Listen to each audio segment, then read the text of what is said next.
Pause for the girl. I'll be right back. Don't go anywhere.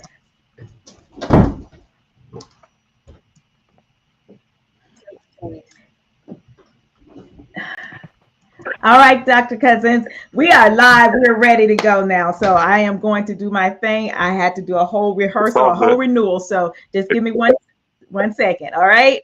We'll be right back. Okay. So let's go. I'm starting.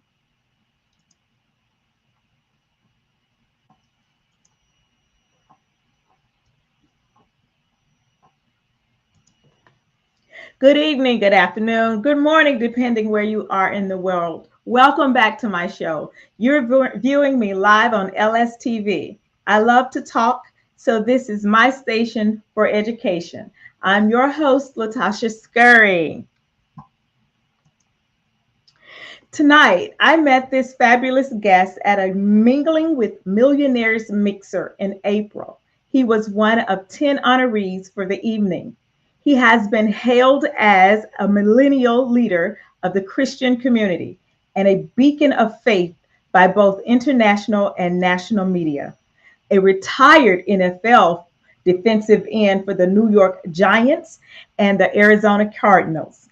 He has extended his reach within the community through self motivation seminars, presentation competencies, financial wealth symposiums, and youth partnership group programs.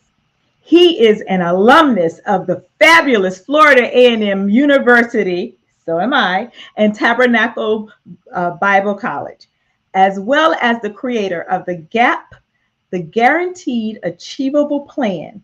Please welcome Dr. Jomo Cousins. Hello, Good Dr. evening, all. Cousins. Good evening. Good evening. Good evening. Happy to be here. Hey, your young family, okay? Yeah. Rattler family. So this evening, I am so honored to have you here. I didn't know all the accolades until after I met you for the first time in April. So tell us, who is Dr. Jomo Cousins? Well, let's just be Jomo for tonight. Okay. FAMU grad, born in Jamaica, Oh, grew up in D.C. Would have never went to FAMU. Initially, growing up in D.C., my first thought was Hampton, Howard, and then maybe Cornell. Uh, you said but it in my heart. but God's grace allowed me, initially I went to FAM because it was the lowest deposit compared to Hampton or Howard. Okay. And so oblivious to a band, oblivious to the Marketing 100, oblivious to sororities, fraternities, because, for me, I was the first person to go to college. So a lot Okay. of these things were just not known to me. Hmm. College wasn't even on my radar. My thought was, I'm just going to start business. I'm going to start hustling, not necessarily drug hustling, but finding Yeah. ways Yes. to make it happen. And so by God's grace, I got to FAMU. So that's kind of how I got there. My mother obviously immigrated from Jamaica. I just got my citizenship not too long ago, Oh, because she said, wow. Jomo, I want you to make your own decision. Hmm. And so made my own decision, married my wife Okay. 26 years ago, met her at FAM. It's kind of hard to leave FAMU without a woman. It's kind of very difficult That's where I to met leave. my Yeah, husband. it's very difficult to leave that Sorry. environment with all those beautiful individuals. It's kind of hard Yeah. to leave out of there without something. And so, but amazing story for me was getting to FAMU and not having the money. Right. My mother told me maybe a month my freshman year, she, Jomo, I really don't have the money for this. You have to Okay. figure it. You have to figure it out. Okay. And I had a Pell Grant, just enough to get by. So I got a Stafford loan. I Hmm. walked on the basketball team. Didn't make that. The track team, yes. Then the following year, I walked on the football team. Never playing high school football. And of course, obviously, 4 years later, I'm drafted NFL, which that to me is the remarkable story of failure not being an option. I knew I had to figure out a way. I couldn't go home. There was no money. So when I saw a couple people go to the NFL through FAMU, I said, well, maybe that's my ticket.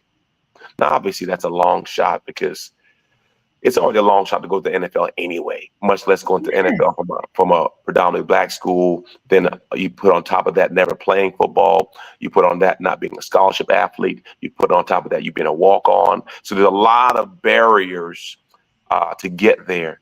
But by God's grace, I'm kind of hard headed, and many coaches told me you'll never make it.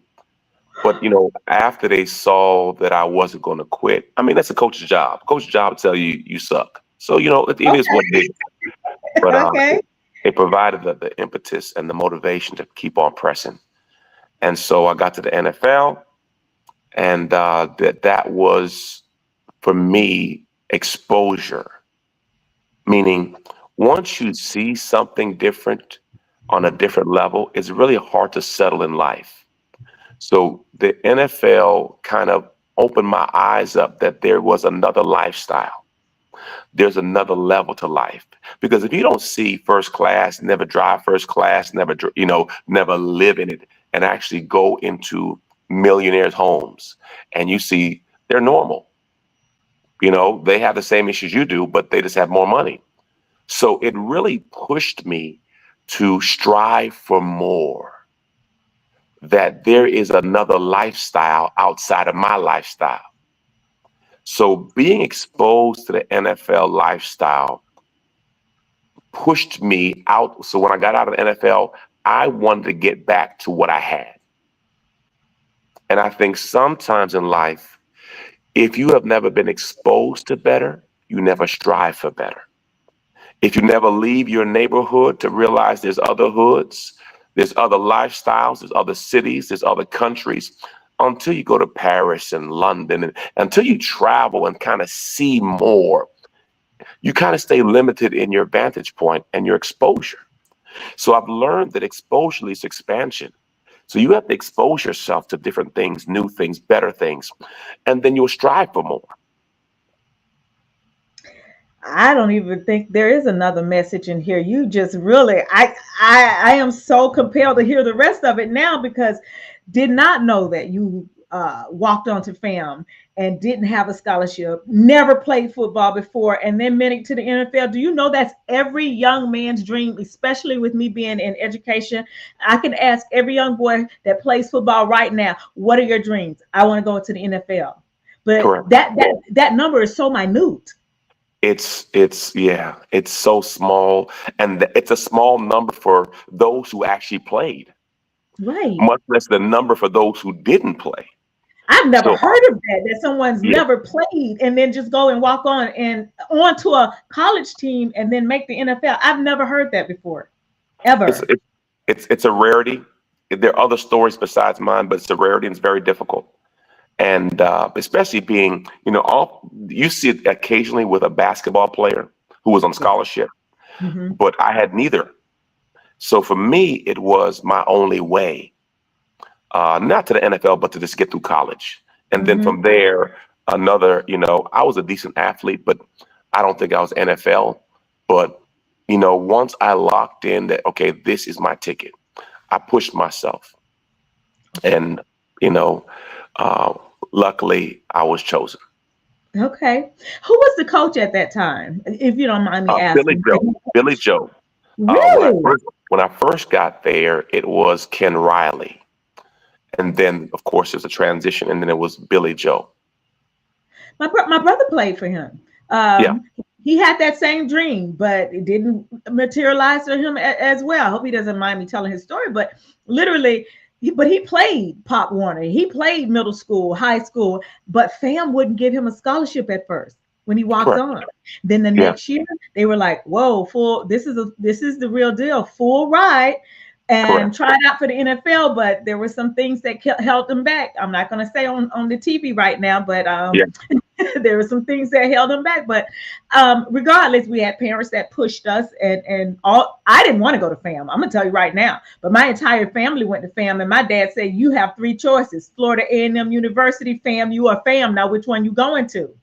You So I know, had to go. it's I was saying to my wife. My wife, her family all went to FAM, and they gave her that was her only option. Yep. Same thing. Yep. Okay. Wow, that's very inspirational story. I'm just flabbergasted by listening to this. I don't even want to talk about anything else, but you have so much more to offer because you are at the mingling with millionaires mixer. So tell us about your accomplishments. You have so many.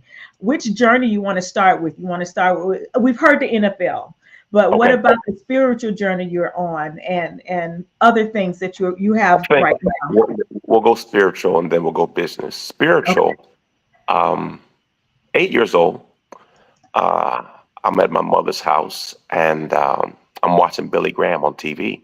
Mm-hmm. And he says, lift your hands up and say this. I Mm-hmm. lift my hands up and say that. Never going to church, just did that and went back to playing. I'm 8 years old. Mm-hmm.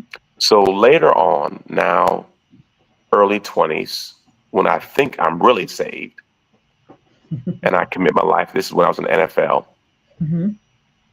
God brought me back to the room.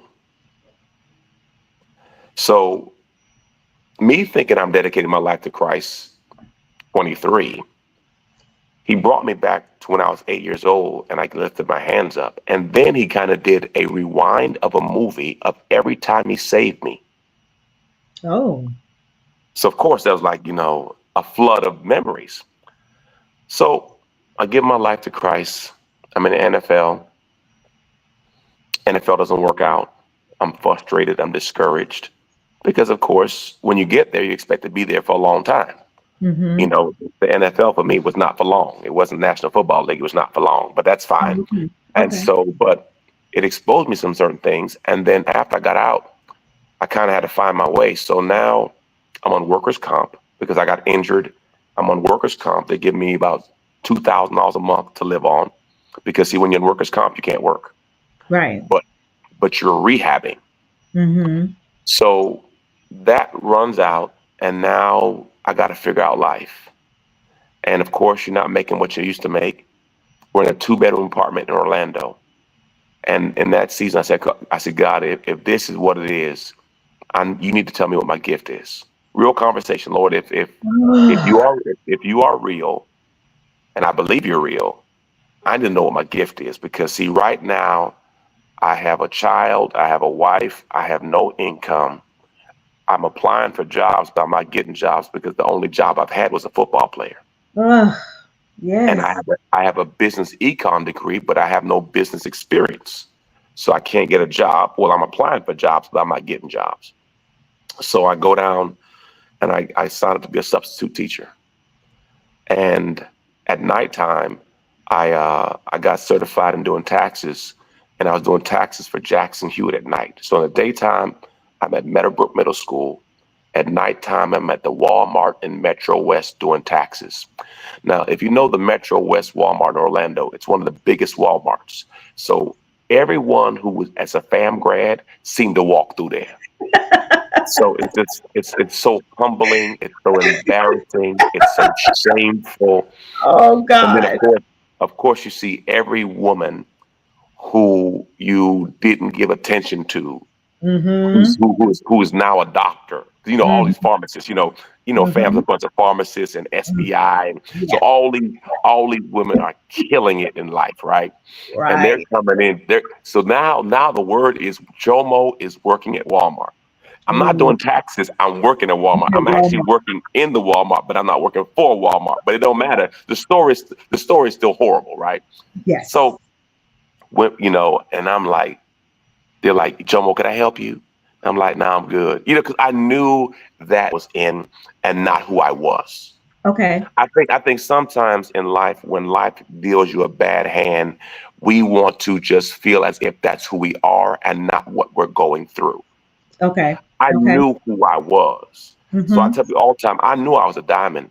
It's just the light hadn't hit me yet. I already knew who I Ooh. was because I've learned with a name like Jomo, you have to always be pushing because people made fun of me all my life. So I'm used to criticism, I'm used to ridicule, I'm used to all of that. So I've already been sold on me.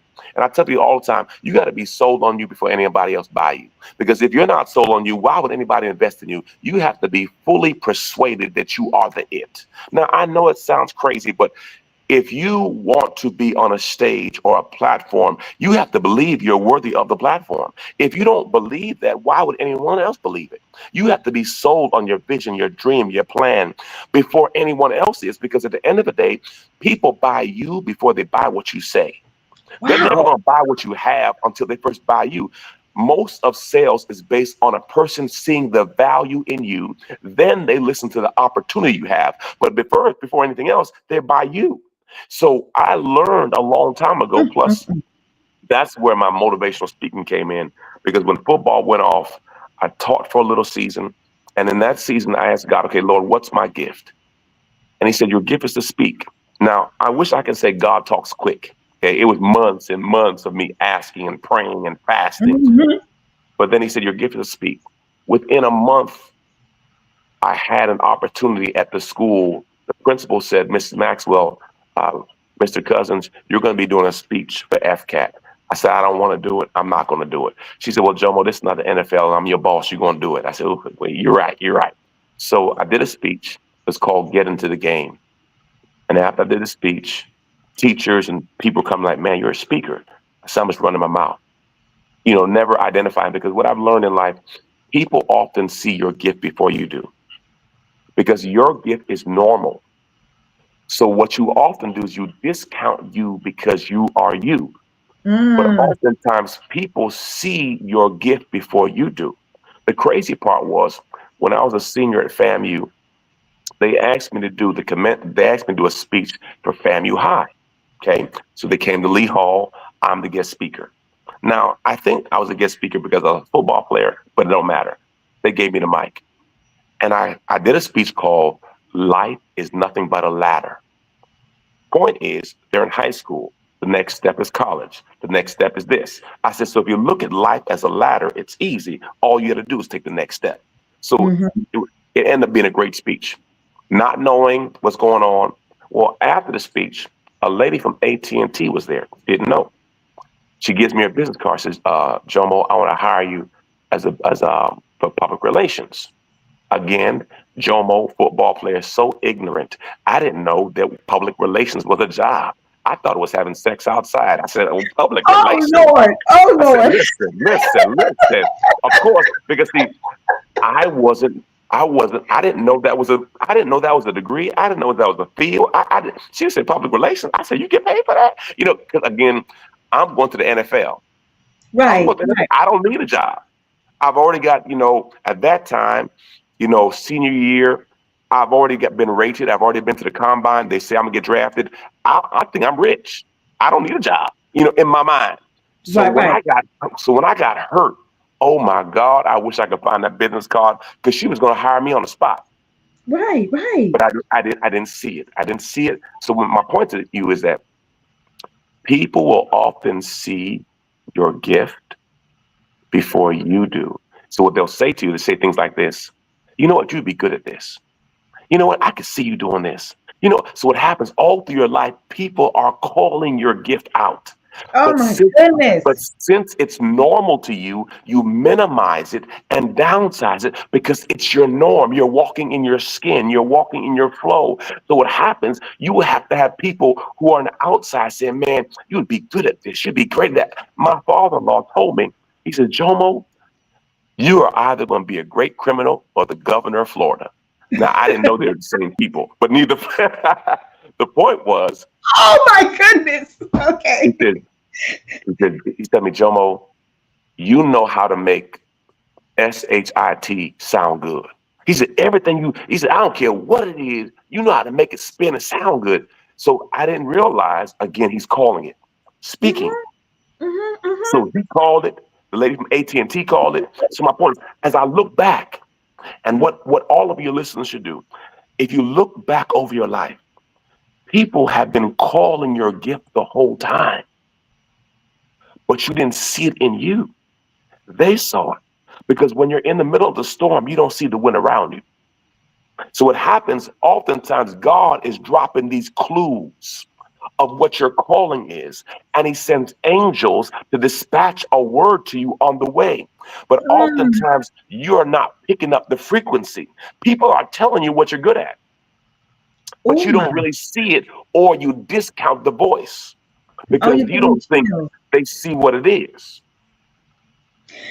Oh wow. I'm gonna tell you why you giving me chills. Is because I am 52 years old and I keep saying, God, I don't know what my talents are. Would you please show me? I'm still 52 and I have no clue what my talents are. And I've had people in my ear for the past like eight, 18 months. I need you to come on this real estate journey. I'm like, that's not me. They was like, yes, that's you. That your personality. I was like, no, that's not me. I said, I've always wanted to be a news anchor. I'm too old for that. So since I didn't go down that road, I have people constantly in my ear telling me, let's do real estate. So is that something that I need to be talking about? Even just thinking about. I keep saying yes, yes, yes, and then I talk myself out of it. I've had several people tell me just in the past 2 months, but all my life, you need to be a motivational speaker. Not because I'm great at speaking, because of my experiences I've had. And I don't Yeah, ever let them get me down. The breast cancer, I use that to make me better. So correct. everybody's like, you need to talk about it. I'm like, why? Everybody knows I had breast cancer. But each time I talk about it, somebody else says, I love what you said. So I don't know where I fit in life. I still do not like know my talents. I don't. I honestly don't. I look at the arts and crafts. I'll start something for arts and crafts and get bored real quick, thinking that's my calling. But I talk a lot, Mr. Dr. Como. I talk a lot. So everybody was like, that's what you need to use, but I don't know how to use that. So I kind of like skip over it and let everybody else talk.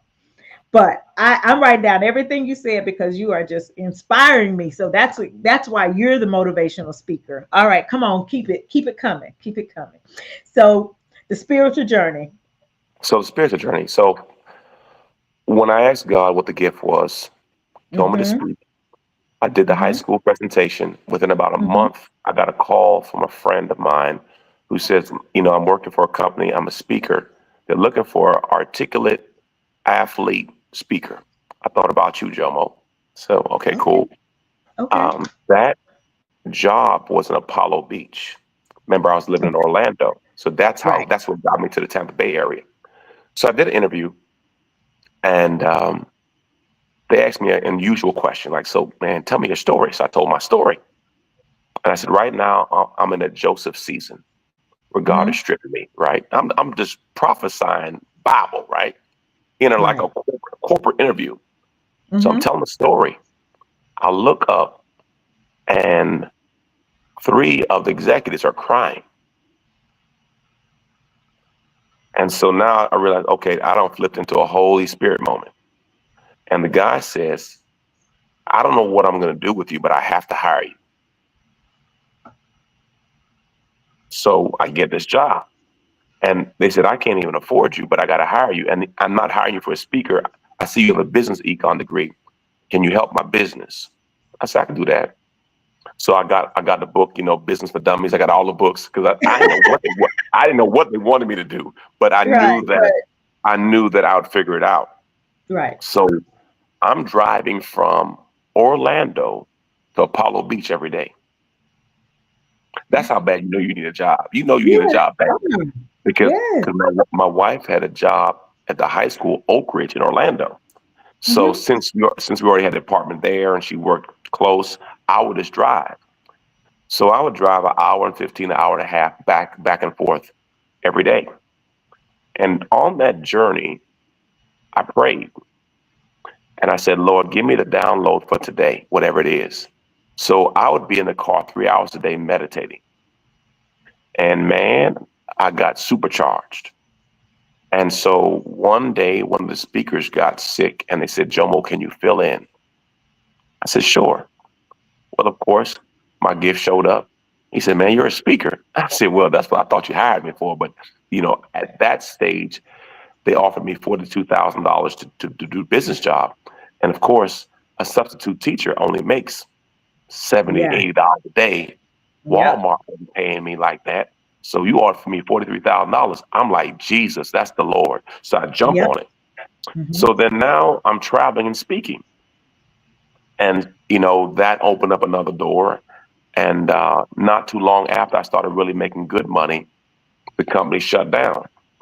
And so then, me and a couple partners decided to start our own company, and we started our own business, and that flourished. And then after that flourished, I started buying properties again. I started really doing well at that. But prior to ministry, I had 5 houses.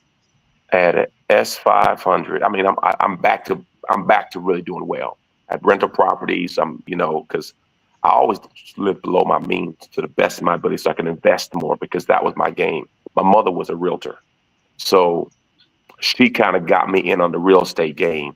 So Okay.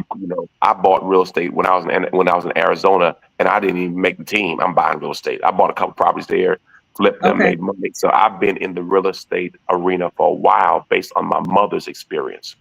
Okay. So Okay. I've always liked business. So when we started the business company, I was a business trainer.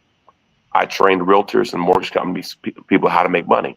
I teach you how to prospect, how to close a deal, how to build relationships, how to do lead follow-up, how to close, how to present yourself, how to give a great, good presentation.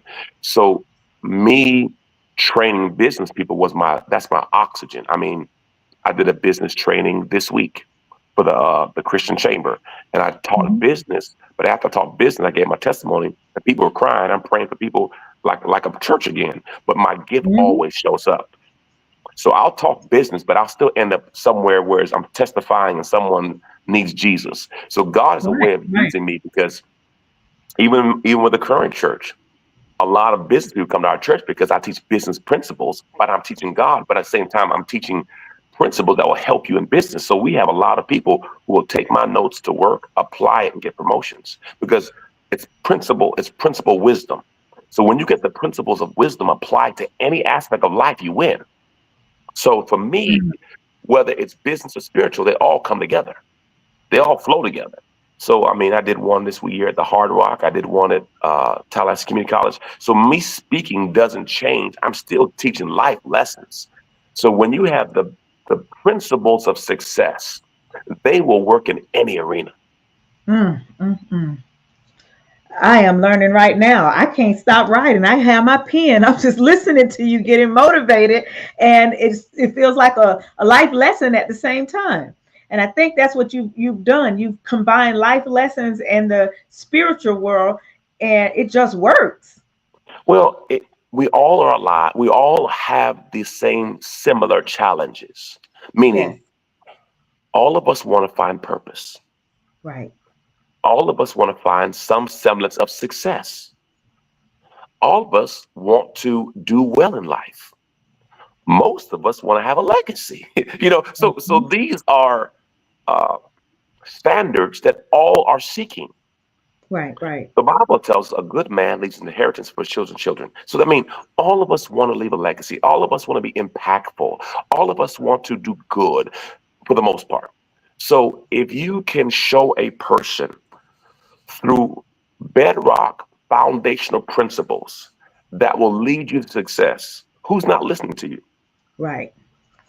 Oh man. And and so, between the 9 or 10 books I've written, and the messages and the radio show and all the programs I do, the bottom line is people listen to me because success leaves clues. At the end of the day, if what I was teaching was not bearing fruit, they would not follow. They would not Mm. listen. So Mm. as long as you understand to be fruitful, you will ultimately be successful. The first commandment was to be fruitful and multiply. Goodbye. So once you tap into being fruitful, and I give 3 ingredients of being fruitful, okay? And every person should be fruitful, because that's the first commandment: be Hmm. fruitful and multiply. So Right. what does it mean to be fruitful? 3 categories. Number one, the fruit reflects the tree. That's the joke where the apple doesn't fall far from the tree. Number three. Okay. So Okay. so Okay. whatever fruit you should come off you should reflect who you are. Hmm. Okay. Then the fruit should be visible, because there's no invisible fruit. Hmm. Jesus says, "You shall know them by their fruit." Example: if you're always late, I'm not saying you're late. I'm just saying your fruit always late. Sweet. If you're nasty, you have nasty fruit. It's just what it is. Yep. Okay. Okay.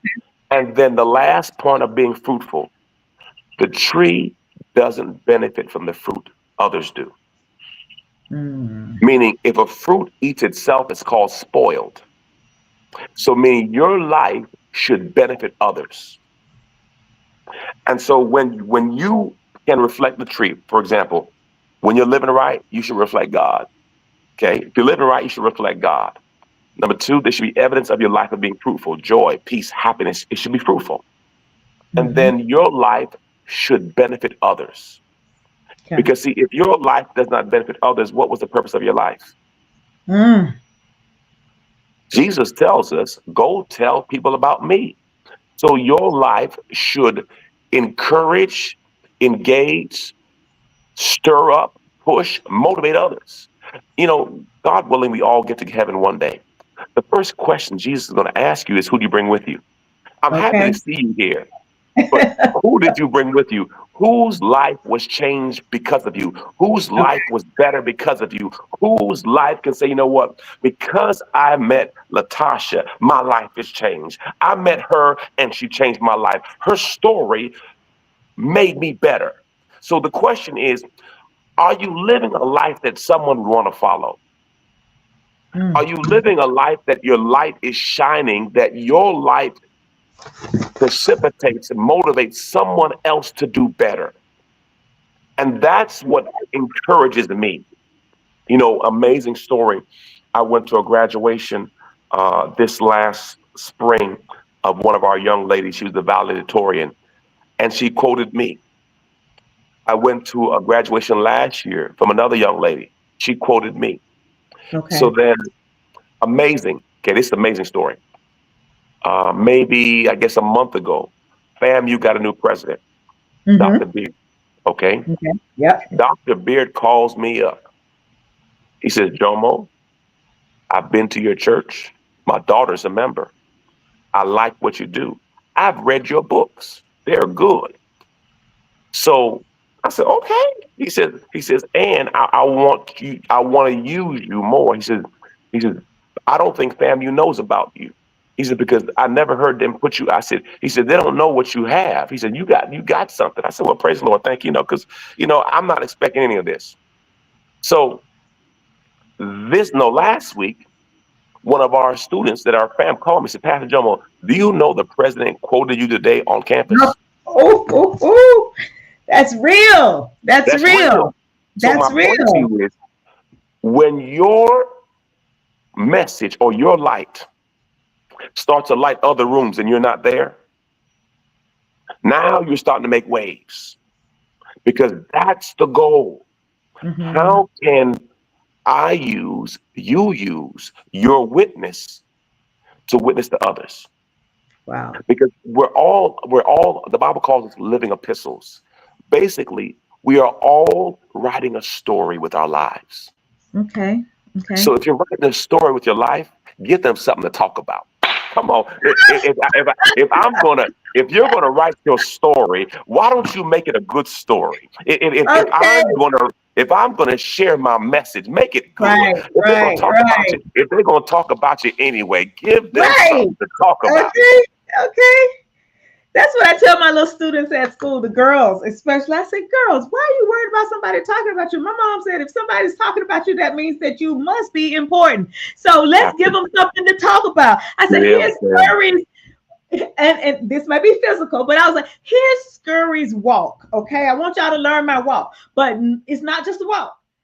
It's a walk for ignoring the foolishness too. So you true. focus on you.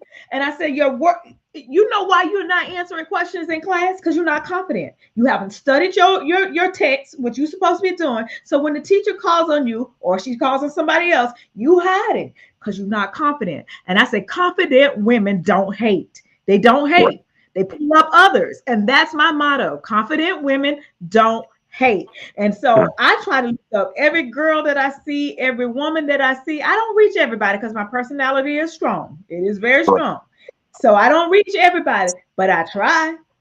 Yeah, I really try. So when it comes to talk about breast cancer, I can have everybody in the room crying. But I don't yeah, want everybody in the room crying. I want everybody in the room listening, trying to find out how they can get out of their situation. And I want one thing, if nothing else comes from me, is positivity. I hate this world of negative nonsense. And I tell people so quickly, keep that over there. I don't want no parts of that. None. None. Absolutely. I when you go to the doctor and the lady's response to you is, "Hi, how you doing?" I said, "I'm fine, and you?" Well, no, well, I listened to her story, and then I said, "Listen, if you have 3 kids and 2 husbands that's divorced," I said, "you doing this negative stuff, they win." I said, "Honey, you got it." It might have been their fault. I said, "Go get married again. You deserve to be happy, but you can't do this negative thing because they win." And I told her just like that. I said, "They win, Yeah. so you need to stop." I'm in the doctor's office, and this is the lady taking my X-rays. I said, "Oh Lord, she gonna tell them to cut off my arm." I don't know, but I have just enjoyed everything that you have said. It is just really okay. So the motivational piece, I think you've just kind of like intertwined everything. But how did you branch off and say, "This is what I'm going to do"? Well, once I saw that I could move an audience, and once I realized that people would pay me to talk, Hmm. and what they were willing to pay me to talk, I said, I need to talk more. Um, I have not hit the pinnacle of what God has for me in reference to speaking and the platforms. So my goal is to continue to work at it. What's the Um, largest group you've ever spoken at in front of? I think at the fairgrounds. Well, I spoke at the Straz too. I Okay. spoke at the Straz. I think it was maybe 5 or 6 thousand. Ooh, yes. Okay. And then, I spoke at the fairgrounds, a couple Hmm. thousand. So, Okay. Yeah. big enough, That's big not enough. bad. That's not. So Yeah. it's not the pinnacle yet, Okay. but baby steps. Okay. You just keep sharpening because you never know when the door is going to be open. Your job is to be ready. Okay. So, So you're booking now. I have your booking scrolled. What type of motivational speaking? Is it just graduations? Is well, I it do everything. business You know, arena? I do business training. I do business coaching. I do straight motivation for sales teams. Okay. You come and do a half day and just do a sales motivation. Just to understand that, you know, all you're doing is performing an analysis of numbers. And if Okay. you could just get over rejection and negativity, you can win. People are going to say no to you. That's part of it. But as Yeah. long as you don't get down on yourself in the process, so I do that. I do presentation skills. I do a little bit of everything with regards to that. But mainly it's motivation, because people like to hear the story. They like to hear the cancer. They like to hear, football, and they like to hear that, you never played high school football and you made it. How did you make it? That's the Yeah. questions people ask you. You just answer the questions, and you give it a comedic, inspiring way, Yeah. and Yeah. That's it. it works. And so, if opportunity presents itself, I take it. I'm not chasing anything. I'm Have chasing. you ever turned somebody down? Because it. I What have, have you ever turned somebody down? yeah, yeah. It I mean, it's just right. Right now, I'm so busy, and I'm so full with church and those activities. I mean, I was on the radio yesterday doing an interview, but it was talking about the healing book. But my schedule is good, so okay. I can't take advantage of everything. Okay. It has to make sense, Okay. because if it doesn't make sense for me financially, why would I do it? Okay. Because right, I'm in a good place, Okay. so if it makes sense, I do it. If it doesn't, Okay. I don't. So for most things, if it's worthwhile, I do it. Some stuff I can see I'm being pimped, call it what it is. Yeah. Absolutely. It's Okay. funny. A person asked me to do something for a government agency. Not trying to call no names. So Right. you see, they just need some motivation. So I came, I did it, and after I did it, the manager's like, "Man, I didn't know he was going to be good. Can you come back and have us record him and send it around all the branches around America?" I see, that's pimping. I Yeah. did it. I did it as a friend, Yeah. and so I've learned now that I can't do stuff as a friend because people want to record me, and Okay. then Yeah. so Bypass paying you. Yes. yeah, and then it's funny how they find budgets for everything else, and then Mm-hmm. they, after the fact, Absolutely. like, oh, like, he's really good. Or I had people complain like, why is he charged? And then, like, after the fact, they're like, oh, I see why he charges. But I Okay. don't want to. I don't need to battle with you. If you don't see the Okay. value in me, I'm fine. You know what I mean? Okay. Yeah. If you don't see Okay. the value, I'm fine with that. And those, most of the organizations have no problem with it because they understand it's a speaking fee, but some don't. And again, if my schedule works, I'll do it. I sometimes do for schools. I got no problem with that. If it works within my schedule, you Right. know, Right. Right. I'm Right. flexible. Yeah. Okay. So, how does family fit into your professional role? Well, it's everything. I would probably do a lot more if I didn't have family.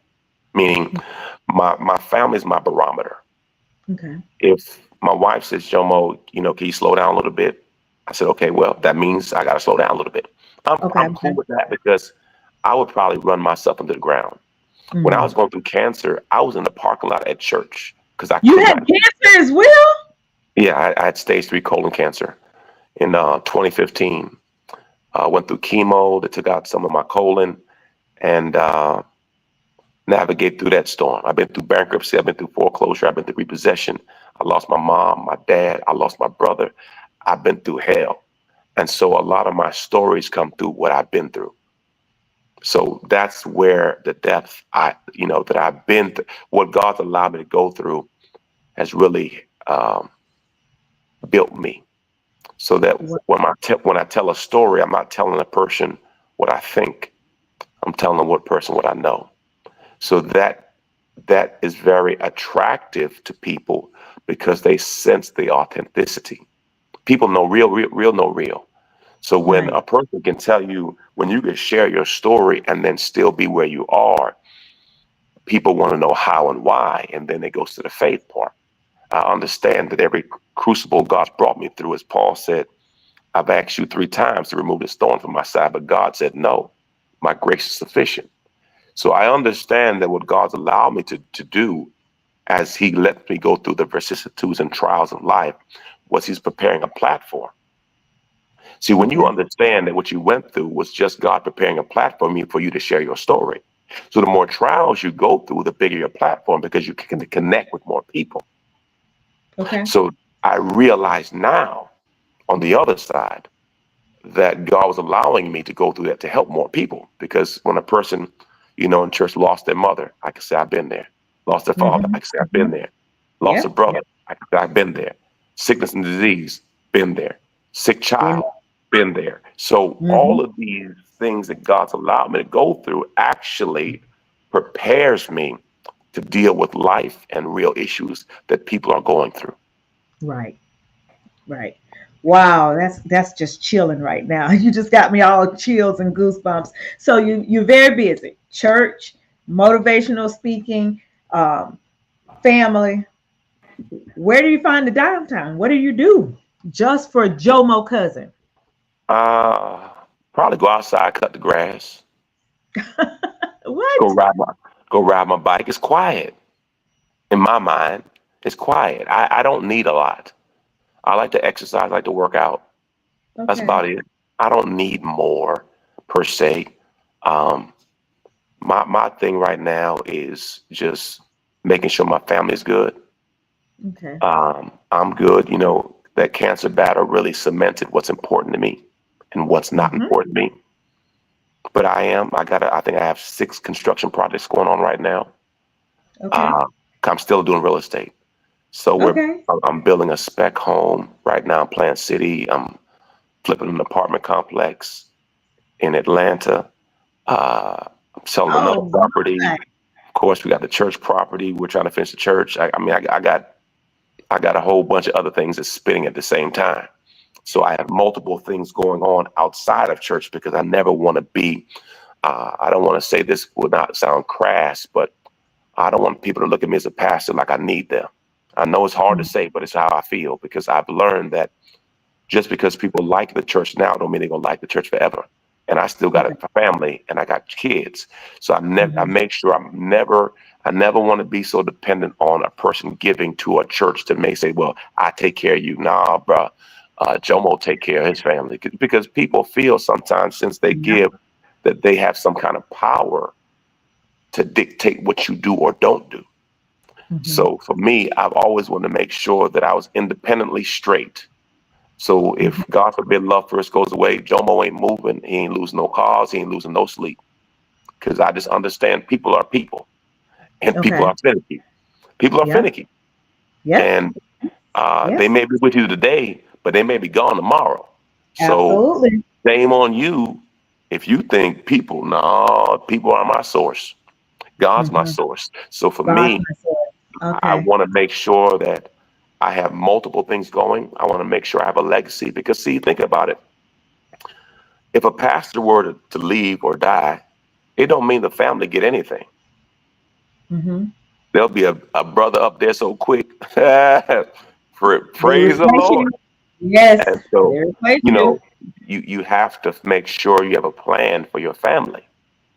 Right. God forbid. And that's the one thing cancer did for me. Cancer said, okay, Jomo, if I called you home, would your family be ready?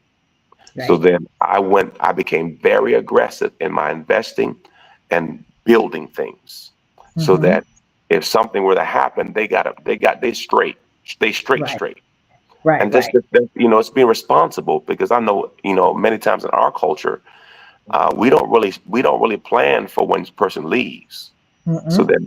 that, there's chaos when a person transitions, God forbid, but we all gonna go. So Yes. the key is have you positioned your family so they can have hallelujah when you go. It's not like, oh God, he gone. No, they be like, hallelujah. That's my daddy. He broke me off. I want a celebration when God called me home because that we were good stewards. Yep. And I told my husband, I said, listen, this man has it all. I haven't heard his story yet, but his beautiful wife, I met her. She was absolutely gorgeous. And then his son, you only, how many kids do you have? We If you got don't mind me three. asking. I got Three. three. I have a 25, a 20, and a 16. Okay. Okay. Yeah. I have a 25 and a 22, so I'm free. Hallelujah. No, I'm just kidding. Oh boy, I'm you on the never other free. side. You on the other Yeah, side. I'm never The free. la- I'm the never last one, the free. last one was the oops. The last one, like we weren't ready for that one, but it's all good. It's all I good. wasn't ready for my last one. She went, Yeah. I was like, who's pregnant? But it's okay. It's okay. She looks like my husband, but she is 100% my personality. That's why we butt heads. Okay. Okay. Yeah, I hear you. All right. So if you had an opportunity in life to do it all over again, would you do it differently? Obviously, we don't have regrets, but I do know that I wake up often replaying my football career. Mm-hmm. Often, often. Really? Okay. 'Cause when I look back, there's certain moments that I know I missed it. Okay. Example, I Okay. had another year of eligibility. Mm-hmm. Okay, I should have stayed. I should have got my master's degree and Mm-hmm. been drafted higher. That's one Okay. thing. Here's a huge regret. A couple of weeks before the draft, uh, the San Diego Chargers called me and said, John, we want to work you out. Can you be here? I had a final exam. I told them I couldn't make it. They worked out, and I'm such a brother. I called my brother. He was my teammate. I said, man, I can't make it, but you can make it. I'll tell him that you can make it. He made it. He got drafted before me, and it was my Mm. appointment. It was my appointment that I gave away. You know how many nights I wake up thinking about Yeah. Yes. they called me because, see, Yes. I went to the combines. He didn't, so I was Right. higher rated. But Right. I thought I was helping a brother out, Right. which I was, and he got drafted. But it was they called me, Right. Ugh. That and was the so, ouch. oh my God. That And was the see, ouch. his signing bonus was a couple $100,000 more than mine. Ooh. So I Okay. am just vomiting on myself. Okay. Just so I'm sorry. so when draft day come and we're sitting at home and you see his Uh-huh. name go across screen, and you Uh-huh. realize that you did that, and I'm happy Yeah. for him. God, Yeah. at the end of the day, God did what God wanted to do. And if Did I, he stay? well, my reality is I got saved 'cause I went to Arizona and my mentor was there today. Okay. Okay. So it was a divine connection. Okay. All right. So All I right. have no regrets of where I am today. I think I could have had a longer football career, but then now with the injuries and the brain conditions, God already knew what Mm-hmm. He wanted for me to happen. So I'm thankful. Okay. All right. Okay. So any new projects in the works, books, new books coming out? Well, Any I have a book right now. Right now we're in the healing book, My God's a Healer, but the next book is going to come out. It's going to be incredible. It's called You're in a Place Too Small for Your Call. Boy, that thing's going to be fire. okay. Okay. I gotta write that down. In a place too Too small, small for your call. too small for your This call. this is a person that's on a job that they know they're bigger than. Okay. This is a person that you're smarter than your boss, but your boss still your boss. Okay. You should be in a spot further than you really are. Okay. You're in a All right. place too small for your call. Okay. In a place too small for you. I need that one. I will definitely tell me when it's coming. I will get It it. should be it should be December. It should be December. December. Okay. December. God willing. Okay. I am taking notes. All Praise the right. Lord. So we're about to wrap this up. I need you for the guests that are watching tonight or who will watch this later, because a lot of my guests do watch later. What advice do you give them in this world of social media, attention seeking, just somewhat of a chaotic world? What advice do you give them? I think the key is to be authentic. Your anointing will only flow when you're original. Mm-hmm. What Okay. God's great, what God has graced you for and gifted you in is yours. So I think too many times we go down the road of copying a person. Ooh, But yes. the Bible says that Saul gave David his armor, but it didn't fit him because David had won his battles with the lion, the bear, and Goliath with his own armor. So God has a place for you and a plan for you. But it's hard to get into his will if you're following someone else's model. Mm, mm, mm. So you have to be mindful that models do help, but to get to the best version of you, you're going to have to do you. I think I need to get off this cast and just think. I have time to do it since I'm home for a hurricane, but I just need to think. You have given me so much to think about tonight. And I've written it down. I have literally just from listening to you 3 pages of notes. So Praise God. I think I need to sit and find myself a little bit more before I can tell somebody else they need to follow me. I need to know what's inside of me. Well, Howard Thurman said this: you got to find what makes you come alive and do it. Okay. I think Mark Twain said the two most important days in a person's life is the day you're born and the day you find out why you're born. Mm, Purpose, purpose. So that was my first move when football was done with me, was to tap into purpose. And the Bible says you have not because you ask not. So I stood on it. I said, Lord, mhm. you need to show me what my gift is. Show me Okay. what I'm made for. And I didn't Okay. come off it. I didn't come off it. Okay. That was one part I just kept going. And from Okay. Luke 18, the Bible talks about you have to be persistent. Okay. Those who thirst and hunger for righteousness shall be filled. Okay. Ooh, okay. I'm filled. I'm filled. I'm full right now. So, Mr. Como, if you don't have anything left, I just want to thank you. I know you are a busy man just from listening to you right now, and you took 55 minutes out of your life to come spend it with me. I am just thoroughly happy that number one, you're a family, okay, FAMU, and alumni, and the way that you got there is just amazing. And then you left with this beautiful woman. She's almost a goddess like. She's so beautiful.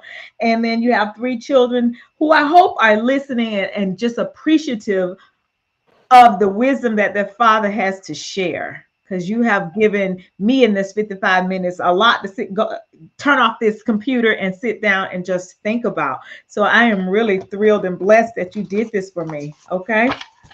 Well, I don't believe in time belonging to me because time doesn't belong to us, it belongs to God.